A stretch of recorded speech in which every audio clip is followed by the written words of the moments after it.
well, with that being said, welcome back, everybody, to round number 7, Cedar Lake, with Sean Timmerman. How you doing, Sean? Not too bad. You're probably going to have a better race here. You got the first win. It's got to feel pretty good. Yep, and we'll be looking at the key moments of the race again, racing lines, all that jazz. We got a little bit of throttle control and brake, so you guys can see that a little bit too at certain spots in the race, because that's really important, because this race, the wind was coming out of turn 3, so that made turns 4 and 1 very difficult. What was it doing to the car? Was it pushing it in towards the infield or towards the to the outside wall? Yeah, it was pushing us to the outside wall in 4 and 1, and it was really bad off of 4. Just the way you have to slide up the car, the way the corner shaped, like, you really had to settle the car down and slow down more than normal, like in your normal official. When turn 4 is really fast, it's actually our slow corner, so that threw that definitely just changed up the ball game for us, and it made turns 2 and 3 really fast and just wide open, so the track was kind of completely opposite. Then, as you see here, they obviously had a reset here, and just the track was going to be really heavy, and I believe they only did 3 minutes on the warm-up. But what would you, Sean, did that make that a better track, you think? I've got different opinions on it from a lot of people. I think smaller tracks, you can get away with it just because, it's easier to slick it off. Bigger tracks, I don't think you should really reset for the most part. I mean, there is a time and a place for, half-mile resets, but usually I wouldn't say you should reset them. Yeah, I would agree with that. I think it was a good case in this type of track because it was probably the right amount to start. It was a little bit fast the first 5 laps, and then it started getting really racy in the back. I think it would have been really interesting if they didn't reset it with all that wind in turn 4. It would have really altered the race, I think, in my opinion. Man, that would have been brutal with the wind and the slickness. That would have been brutal. Do you think you still would have won if it would have been like that? Okay, well, it depends on what kind of answer you want here. What you want, the honest answer? I want the honest answer, obviously. No. No, actually, I don't. I still think I would have got a top 3, but do I actually think I would have won? No. I don't want to say it, but, like, I think we're expecting a reset, but, I mean, you can never know with these races, but we were expecting a reset, and we kind of just set up the car that way, And, for people that don't know, that are watching the broadcast, there was a glitch at this time. It's not there anymore, I believe. Correct me if I'm wrong. At this time, though, there definitely was a glitch in a wall at 1 and 2, the very center. You would hit something invisible, it would launch you up in the air and flip you. So everybody this race was really worried about running the top, which also changed up the ball game. So, like you're saying, Sean, if we would have let the track go, get slick, the wind and that, I think it would be a caution fest, honestly. It would have been a race, and the way you kind of run a little bit of the second half of the race, going back to my question, asking if you would have won, you would have had to drive the wheels off the car in order to win. But you just took the points lead after Fairbury. You kind of wanted to hold on to that as long as you could.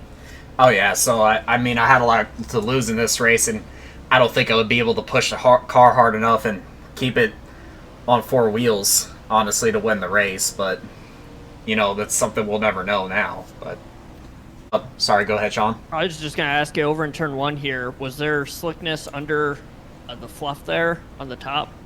I was actually about to say the same thing. The way the race was going, there was actually like a little bit of slick. The left side tires were hitting here. As you can see, I'm counter steering to the right a lot here. But there's so many people worried about running the top and junking the car. Like, it was actually really tacky for a pro race, and not a lot of people were running off of 2 as high as they could. Then the middle right here started getting really fast with the marbles for, like I said, a lot of people running the bottom, so the middle started to get really, really fast in the mid-stage of the race. That, and it looks like there's a lot of grip there in 1 and 2 at least. It's 3 and 4 a little bit slicker with that wind and everyone kind of running a slider to be more protective. But 1 and 2 definitely has a lot of grip in the middle. Yep. Yeah, that's just the way the track usually forms. That usually won't work on the official, though, as we know. No, we're just staying high, keeping our momentum up, and just, not slowing down to hit the bottom, because the track's way too fast to be doing all that. Then we got our first caution here.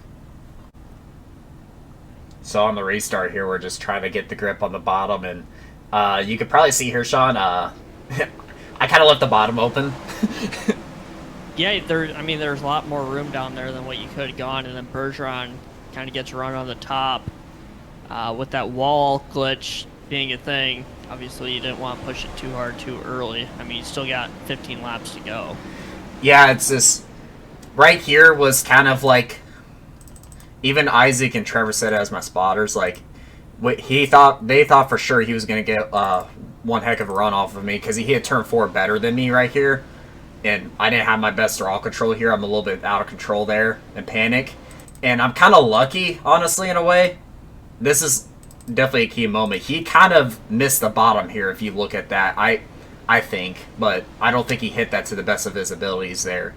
And there's no telling what he could have done in 3 and 4 there. But Tyler gets by him that moment of the race. But we keep on trucking forward and just keep him running in the middle, avoiding that wall glitch, like we said.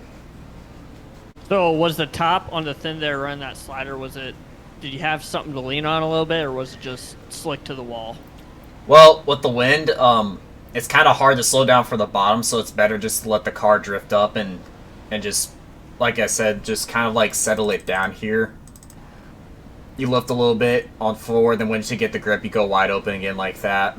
It's just easier just to let the car catch off the cushion. As you can see right there as well, you just letting the car catch and you're just going. Let that left rear drive just carry you down the front stretch. We're going to get another yellow here shortly within the next couple laps. With 10 to go here, are you thinking, is this going to be your first win?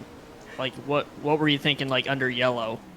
Well, I never look at the laps, and I never have it up where I can see the laps for a reason. That is definitely for a reason.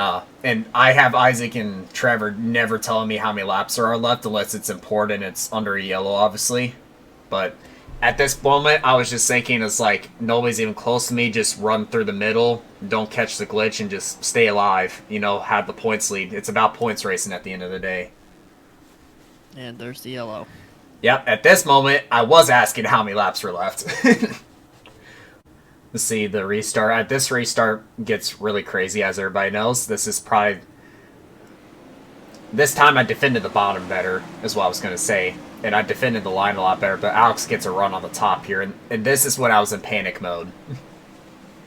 I think all of us, everyone that I was watching in Discord, we were wondering why you weren't going to the top yet. Bergeron's getting runs on you. We all wanted you to go to the top. Yeah. Right there this is the most important lap of the race, or laps, I should say. At this moment right here, if I can find my mouse here, there we go. This moment right here, I knew you had a run on me. He hit the bottom really good this time. He didn't miss it. And he was going to slide me in 3 and 4. That's where typically the sliders are thrown here. So I really check up, since I knew nobody was even close to us. And I really just turned the car down, fight against the wind. It was really tough, but we finally got grip down the backstretch. And Sean, you can agree, this corner right here won me the race. I don't think I could hit the bottom much better here. I got grip, I went easy onto the gas, and I got grip down the backstretch, which was just really hard to do off the bottom. And at that point, I kind of played the chess game and started running to the top again. He couldn't do much else. No, once you went up to the top, you were hitting it nearly perfectly. And that corner in 1 2, you didn't have too much gas with too much wheel slip or anything, but you also had enough forward drive to get that run.